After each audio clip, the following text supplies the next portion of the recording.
And here is the second part of our interview with David Crowley from the University of Melbourne.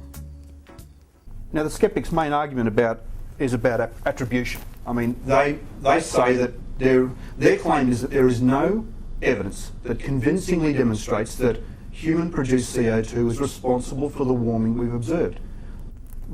How would you respond to that? There is a vast body of scientific evidence that demonstrates that increasing greenhouse gases have been the main factor in causing the increases in global temperatures over the last 50 and last 100 years. So that body of evidence is in the scientific literature, that's included in the references. There are more than 200 scientific papers that have been evaluated in the relevant chapters, with the specific chapter on attribution in the IPCC in 2007, more papers in the assessment in 2001. They all essentially reach the same conclusion, that increasing greenhouse gases due to burning fossil fuels. Now, the climate change skeptics or climate change deniers do not want to accept that evidence. However, they have not published any scientific papers that show any other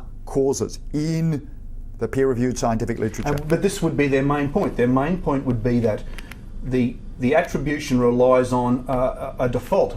No. By claiming that because we don't understand the climate system completely, because we can't pin down any other cause, it must be CO2. No. Therefore, that it's by default that you're naming CO2 as the cause. Not at all. You have misunderstood what I said. What I said is that there are hundreds of papers that have looked at a range of causes: greenhouse gases, solar forcing, volcanoes, changes in land use, and they all reach the same conclusion. Not by default, by actually analysing the contribution to the warming due to greenhouse gases, the contribution due to warming from solar activity, from natural variability in the ocean and the atmosphere. And what they find is that not by default, but by actually analysing the magnitude of the warming due to greenhouse gases relative to the magnitude of the warming due to other factors, that increasing greenhouse gases and other human causes of climate change are the main contributor, have caused most of the warming over the last 50 years. Then why does the IPCC statement say it's very likely? And that's most of the warming. I mean, they should be, if they're so sure of the case, they should be issuing a much more definitive statement than that. That's already a very definitive statement. What it says is, with more than 90% confidence, more than half of the warming over the last 50 years is due to increasing greenhouse gases. And critics would respond that there's still not a central piece of evidence that demonstrate that. Absolutely. There are many central... For example? So, for example, studies of the response of the atmosphere to increasing greenhouse gases show patterns of warming. More warming in winter than in summer.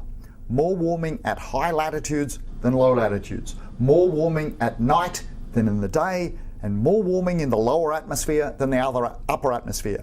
Urban heat island effect? No. That does not cause warming in the oceans. There is no way that urban heat island effect can cause warming in the polar regions where there are no major cities. So we have many separate pieces of evidence that convincingly show that the patterns and magnitude of the changes that we're seeing in the atmosphere, in the climate system, are not artifacts of the observational system, are not artifacts of the urban heat island influence, are not responding to land use change, are not due to changes in solar radiation, and are not due to cosmic rays. They might be due to invisible Martians with heaters that we can't see, but it's unlikely.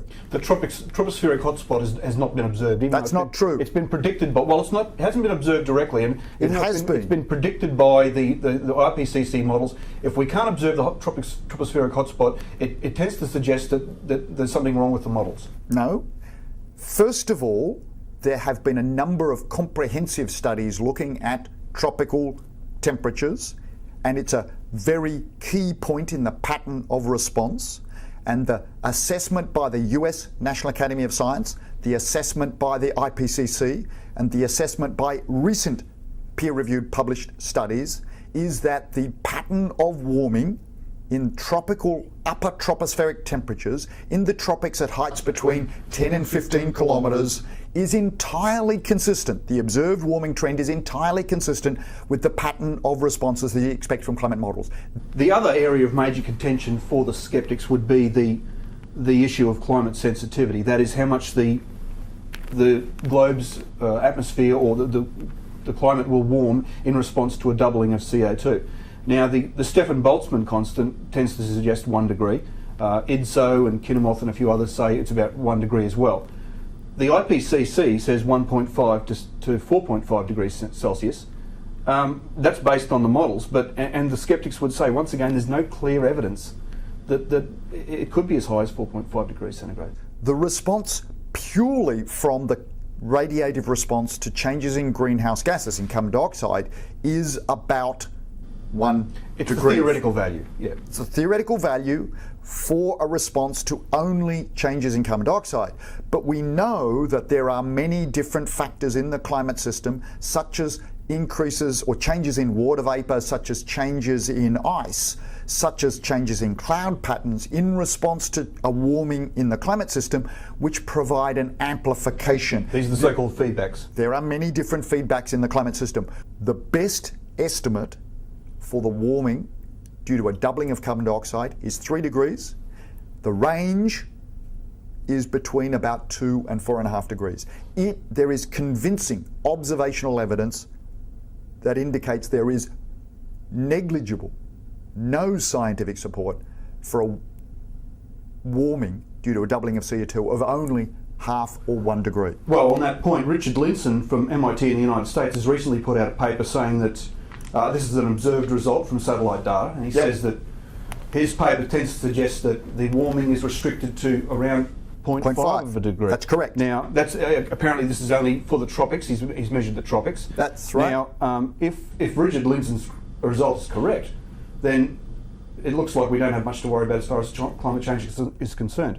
And there has been a number of other studies. First of all, Richard Linson selected an uncorrected ERBI satellite data set. So if you use the corrected version of the satellite data set that Richard Linson uses, you get a very different answer. And what kind of number do you come up with when you use that corrected data? I'm not familiar because it's not my piece of research, but it is a substantially larger number. I wouldn't be willing to quote a specific number because I'm not familiar with that piece of research.